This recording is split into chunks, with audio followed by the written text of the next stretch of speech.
Praise the Lord everyone. आत्मा की आवाज में आप सभी का मैं स्वागत करता हूं। मैं प्रार्थना करता हूं कि मेरे होठों के बोल और मेरे मन के विचार नहीं, पर परमेश्वर की आत्मा की अगुवाई में होके आज इस वचन को हम सीखने पाए। मेरे प्रियो, आज का यह भजन 14वां अध्याय बहुत ही महत्वपूर्ण अध्याय है। यह अध्याय उस ओर इशारा करता है जब इंसान अपने जीवन में उपलब्धियों को पाकर अहंकार में आकर अपने उस ईश्वर का इंकार करता है।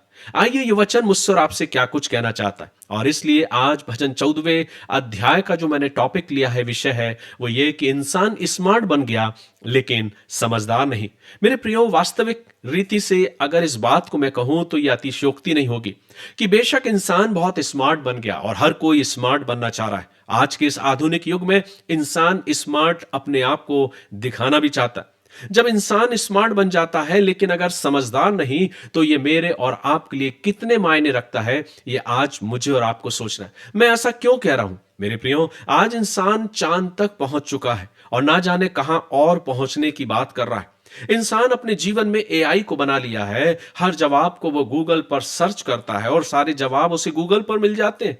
पर सवाल आज भी यह बाकी है कि क्या उस स्मार्ट इंसान ने परमेश्वर के बारे में उसकी सच्चाई और उसकी हकीकत को जान लिया है या नहीं? भजन संहिता उसी बातों को व्यक्त यहां करती है। जब भजन 14वें अध्याय को हम और आप मिलकर पढ़ते हैं तो मनन के तौर पे हम जब इसको देखें तो वचन कहता है, मूर्ख ने अपने मन में कहा कोई परमेश्वर है ही नहीं। वे बिगड़ गए, उन्होंने घिनौने काम किए और कोई सुकर्मी नहीं। मेरे प्रियो, आज की इस बढ़ती हुई टेक्नोलॉजी में इंसान अपने आप को ही सर्वोसर्वे बना बैठा है। आज हमारे पास स्मार्टफोन तो हैं, पर वास्तविकता यह है कि मन आज भी अशांत है। आज हमारे पास हजारों दोस्त हैं, पर सच्चा संबंध नहीं। और वो दोस्त और वो हजारों दोस्त हमारे व्हाट्सएप, इंस्टाग्राम और हमारे फेसबुक तक ही सीमित है। हम सब कुछ जानते हैं, पर जो जानने की आवश्यकता थी वो सच्चे ईश्वर को, उसे हमने आज तक नहीं पहचाना है। यही वो मूर्खता है जो भजन 14वें अध्याय में व्यक्त की गई है। ज्ञान तो बहुत है पर दिशाहीन है। इसलिए तो भजन का लिखने वाला कहता है, मूर्ख ने अपने मन में कहा कि कोई परमेश्वर है ही नहीं। हम बेशक बहुत स्मार्ट बन गए हैं, बहुत स्मार्ट की चीजें आज हमारे पास है, बहुत हाईटेक चीजों का आज हम उपयोग कर रहे हैं। हमने अपनी उपलब्धियों को प्राप्त कर लिया है, हमने बहुत कुछ ज्ञान हासिल कर लिया है, लेकिन समझदारी किस बात में? जिसको जानना था, जिसको समझना था, उसको हम अपने जीवन से अलग कर बैठे हैं या स्वयं उससे अलग हो बैठे। इसलिए परमेश्वर का वचन कहता है, जब हम दूसरे पद को पढ़ते हैं तो लिखा है, परमेश्वर ने स्वर्ग में से मनुष्यों पर दृष्टि की है कि देखे कोई बुद्धिमान, कोई परमेश्वर का खोजी है या नहीं। आज हम और आप सब कुछ की खोज कर रहे हैं, लेकिन जो खोज करता है, जिसको हमें खोजने की आवश्यकता है, जिसे हमें जानने की आवश्यकता है, उसे हम खोजना ही नहीं चाहते। और खोजने की बात तो अलग, हम उसका इंकार कर बैठते हैं। आज आवश्यकता क्या है? परमेश्वर का वचन कहता है, और यह वचन मुझे और आपको इस बात को दिखा रहा है कि आज इंसान झूठ के खेल को खेल रहा है।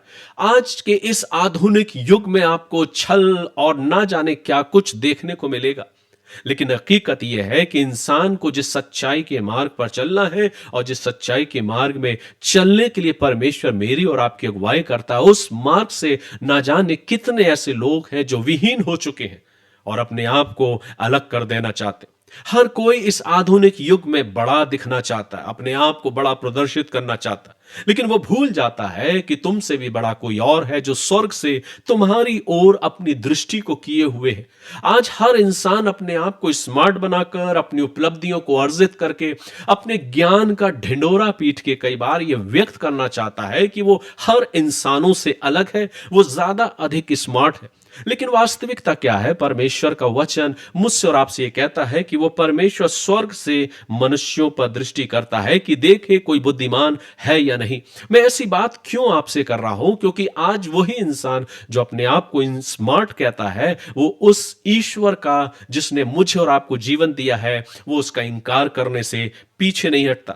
आज परमेश्वर स्वर्ग से यह नहीं देख रहा है कि कौन कितना स्मार्ट है, किसने कितनी उपलब्धियों को हासिल कर लिया है, कौन कितना ज्ञानवान बन गया है, पर वो देखता है कि कौन विनम्र है, कौन सच्चा है, कौन उसका खोजी है, कौन उसे खोज रहा है। आज कितने हैं जो स्वयं को, अपने आप को, खुद को, अपनी उपलब्धियों को प्राप्त करके और अपने अपने उन अधिकारों को प्राप्त करके स्वयं अपने आप को ईश्वर घोषित करने से भी पीछे नहीं हटते। लेकिन वास्तविकता क्या है?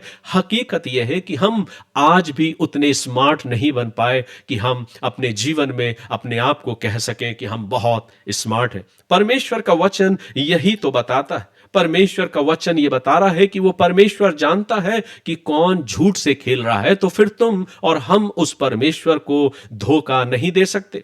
परमेश्वर जानता है कि कौन सच्चाई में चल रहा है और कौन सच्चाई से अलग हट चुका है। परमेश्वर जानता है कि कौन अपने मन में छल कपट और ईर्ष्या को रखा है और कौन सच्चाई के मार्ग पर चढ़कर विनम्र और नर्म और सच्चाई के रास्ते पर आगे बढ़ रहा है।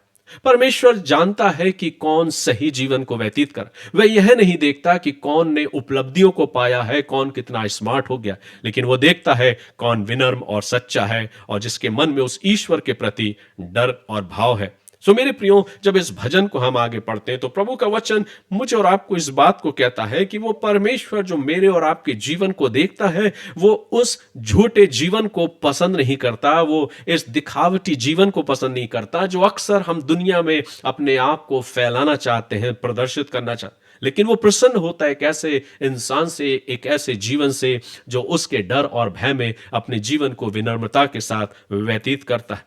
आज के युग में, इस आधुनिक युग में अगर हम बात करते हैं स्मार्टफोन की, स्मार्ट इंसान की, कि बहुत स्मार्ट है, बहुत समझदार है, बहुत हाईटेक चीजों का उपयोग करना जानता है, ये तो बहुत स्मार्ट है, लेकिन एक फैशन सा बन चुका है आज स्मार्ट भरे संसार में, लोगों के जीवन में। जब ईश्वर को नकारा जाता है, जब ईश्वर का तिरस्कार किया जाता है, जब चारों तरफ सोशल मीडिया पर हम नजर आता है कि ईश्वर का किस प्रकार से नजरअंदाज करना, उसका नकारना एक फैशन है, लेकिन हकीकत क्या है? यह मूर्खता है। मेरे प्रियो, जब हम वचन को पढ़ते हैं तो प्रभु का वचन मुझे सिखाता है, मूर्ख ने अपने मन में कहा कोई परमेश्वर है ही नहीं। हम इतने स्मार्ट नहीं कि हम अपने शब्दों से कह दें कि ईश्वर नहीं और मेरे कहने पर ईश्वर नहीं है। ऐसा नहीं मेरे प्रियो, हम इंसान हैं और इंसान ही रहेंगे। ईश्वर ईश्वर ही रहेगा, उसके अस्तित्व को कोई नहीं झुटला सकता। असली समझदारी तो इस बात में है कि हम अपने जीवन में अपने ईश्वर को अपने जीवन का केंद्र बनाएं, उसकी उपस्थिति में अपने जीवन को व्यतीत करें और उसकी आत्मा में अपने जीवन को चलाने वाले हो सके। इसलिए आइए हम इस स्मार्ट भरे युग में, जहां पे सब इंसान स्मार्ट बनना चाहते हैं और अपने आप को स्मार्ट प्रदर्शित करना चाहते हैं, आज आवश्यकता है कि हम उस जीवित ईश्वर के सम्मुख खड़े होके ये कह सकते हैं कि हाँ प्रभु, मैं इतना स्मार्ट बन चुका हूं कि मैंने तुझे समझ लिया है। आज आवश्यकता है इस आधुनिक युग में स्मार्ट बनने की नहीं, लेकिन उस समझदारी को लेना कि उस जीवते ईश्वर को हम जानने पाए। मैं प्रार्थना करता हूं कि परमेश्वर की आत्मा की आवाज मुझसे और आपसे बात करे।